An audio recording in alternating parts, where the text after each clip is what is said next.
ధన్యవాదాలు అధ్యక్ష.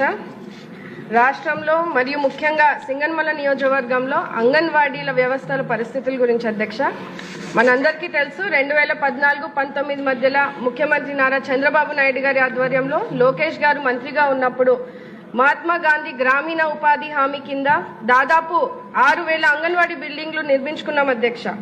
అయితే గత వైసీపీ ప్రభుత్వంలో అంగన్వాడీ బిల్డింగ్లు కొత్తగా కట్టలేదు, ప్రైవేట్ బిల్డింగ్లు ఉన్నవి రెంటులు చెల్లించలేదు, గవర్నమెంట్ బిల్డింగ్లో ఉన్న రిపేర్లు చేయలేదు.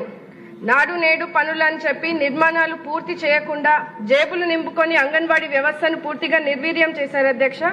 అందువలన అంగన్వాడీ సెంటర్లు అధ్వాన స్థితిలో ఉన్న విషయాన్ని మీ ముందుకు తీసుకొస్తున్నాం అధ్యక్ష. సింగనమల నియోజకవర్గంలో దాదాపు 22 అంగన్వాడీ సెంటర్ల భవనాలు గత ప్రభుత్వ హయాంలో నిర్మాణాలు అసంపూర్తిగా నిలిపేశారు అధ్యక్ష. ఇప్పుడున్నటువంటి 2 భవనాల్లో కనీస వస్తువులు లేకపోవడం, అంటే వాటర్ ఫెసిలిటీ కానీ కరెంట్ సమస్యలతో, అలాగే ఆ 2 భవనాలు ఎప్పుడు ఖాళీ చేయమంటారో తెలియలేని పరిస్థితుల్లో చిన్నారులు, గర్భిణీ స్త్రీలు అలాగే సిబ్బంది ఈ భవనాల్లో ఉండడానికి ఇబ్బందులు పడుతున్నారు అధ్యక్ష.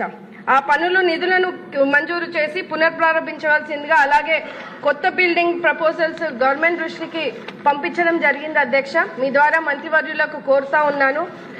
అంతేకాకుండా అంగన్వాడీ సిబ్బందికి గౌరవప్రదమైన జీవితాన్ని ఇవ్వాలని జీతాలు పెంచింది కూడా మన ముఖ్యమంత్రి నారా చంద్రబాబు నాయుడు గారు అధ్యక్ష. అలాంటి వ్యవస్థని వైసీపీ ప్రభుత్వంలో పూర్తిగా నిర్వీర్యం చేసి రాజకీయ కార్యక్రమాలకు వాడుకున్నారు అధ్యక్ష. పేద కుటుంబాల నుంచి ఉన్నటువంటి అంగన్వాడీలకు ప్రభుత్వ పథకాలు కూడా తీసేశారు అధ్యక్ష. జీతాలు పెంచకుండా వారిని ఇబ్బంది పెట్టే పరిస్థితిని మనం చూసాం అధ్యక్ష.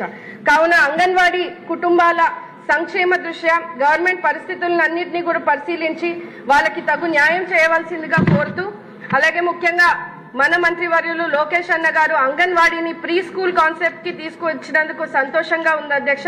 ప్రస్తుతం అన్ని స్కూల్స్ లో ఇన్ఫ్రాస్ట్రక్చర్ పనులు శరవేగంగా జరుగుతున్నాయి.